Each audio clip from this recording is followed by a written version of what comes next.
E aqui na sala de imprensa do Congresso para Homens e Mulheres da Paróquia Nossa Senhora Rainha, em Belo Horizonte, eu recebo o Padre Fábio de Mello. Padre, obrigada pela presença, obrigado por estar aqui com a gente. Eu que agradeço.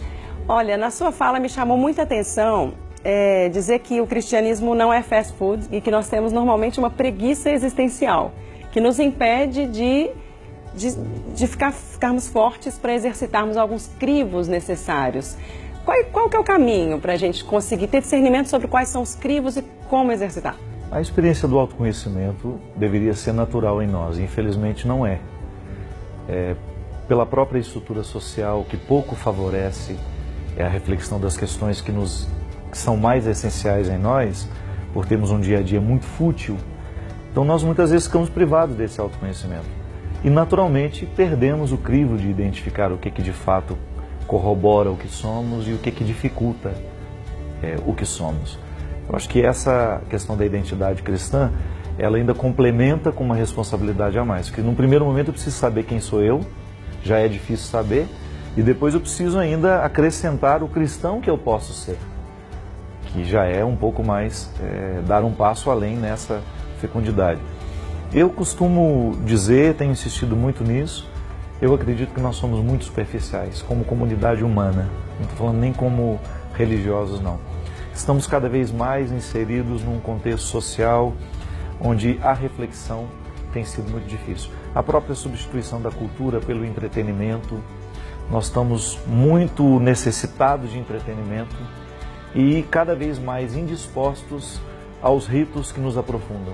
Eu acredito que esse seja o caminho, a gente superar a superficialidade e começar a querer um pouco mais as realidades mais profundas. O crivo passa por aí também, então? Passa porque sem essa consciência aguçada para o que de fato me alimenta, eu perco o referencial do que eu posso me tornar, de onde eu posso chegar. E sem esse crivo, eu me perco pelo caminho. E primeiro, o senhor disse também, temos que cuidar de nós para depois poder ajudar os outros. A inversão dessa ordem também prejudica bastante, né, a construção da nossa identidade em Cristo. Eu não tenho como fazer nada pelo outro se antes não cumprir o meu dever de casa, né? O meu amor próprio, a minha identidade consolidada são os elementos que vão me dar condições de ser um agente humanitário e depois também um agente transformador do ponto de vista espiritual. Deus me dá condições de ser quem eu sou e eu preciso trazer isso à tona todos os dias. E à medida que eu encontro aquele que está privado de saber quem é e o que pode fazer com aquilo que é, eu tenho condições de ajudar. Eu acredito muito no poder que o Evangelho tem de despertar a consciência de uma pessoa para que ela se torne quem ela possa ser.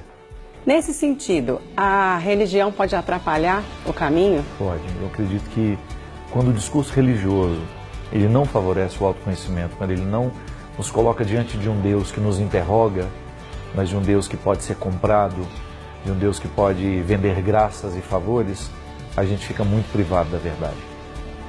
E quando Deus nos cria, o Senhor também coloca como se fôssemos as sementes, eu até citou Aristóteles, né? Colocando a filosofia como muito importante para a gente entender o cristianismo.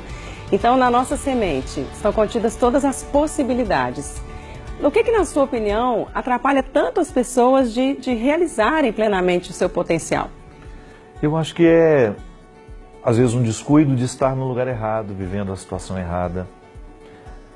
Às vezes as pessoas se acomodam no pouco que já alcançaram de si mesmas. E essa fatura só é cobrada no final da vida. A juventude nos distrai para isso. Então, de repente, você percebe que não viveu com a intensidade que poderia ter vivido, que não se dedicou com a intensidade que poderia ter se dedicado, mas já é tarde. Muitas vezes não dá tempo de você modificar as estruturas das escolhas. Como o pastor Cláudio Duarte bem falou, muitas vezes nós somos negligentes na semeadura e por isso a colheita será inevitável. Não tem como eu plantar limão e colher maçã. Tem que saber onde jogar essa semente, né? Como e qual semente que eu estou lançando, né? Padre, para a gente finalizar, me conta sobre esse olhar do outro que constrói o nosso caráter. Porque o tema do nosso congresso é transformados pelo caráter de Cristo. Mas tantas vezes a gente se deixa transformar, se deixa moldar pelo olhar do outro sobre nós, que nem sempre é algo que nos edifica, né? Que nos eleva o caráter.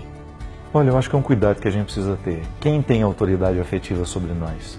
Muitas pessoas nos olham, mas quem com seu olhar nos toca e nos determina? E eu faço sempre a experiência da mãe e o filho, né? O olhar da mãe para o filho, ele é fundamental para encorajá-lo ou para desestimulá-lo. Ao longo da vida nós vamos administrando isso. Pessoas que nos olham, qual é a visão que elas têm de nós e quais são as estruturas que às vezes favorecem o crescimento de um olhar muito mais carregado de expectativa do que de verdade, de realidade. Então eu posso muitas vezes me tornar o desejo do outro. E isso é um desastre muito grande, né? Eu preciso ter o olhar do outro como um elemento que me ajuda a encorajar a encontrar quem eu sou. Como religiosos nós fazemos isso o tempo todo. Eu preciso me tornar cristão. Então é muito bom quando eu me cerco de pessoas que têm o mesmo olhar que eu, o mesmo desejo de busca. Eu acho que isso vai influenciar, inclusive até ajudar a gente a determinar quem a gente quer do nosso lado.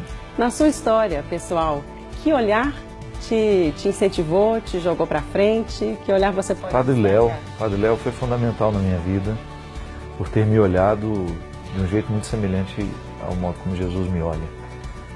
Padre Joãozinho foi muito determinante também na minha vida. Viu em mim o que eu não sabia ver sozinho.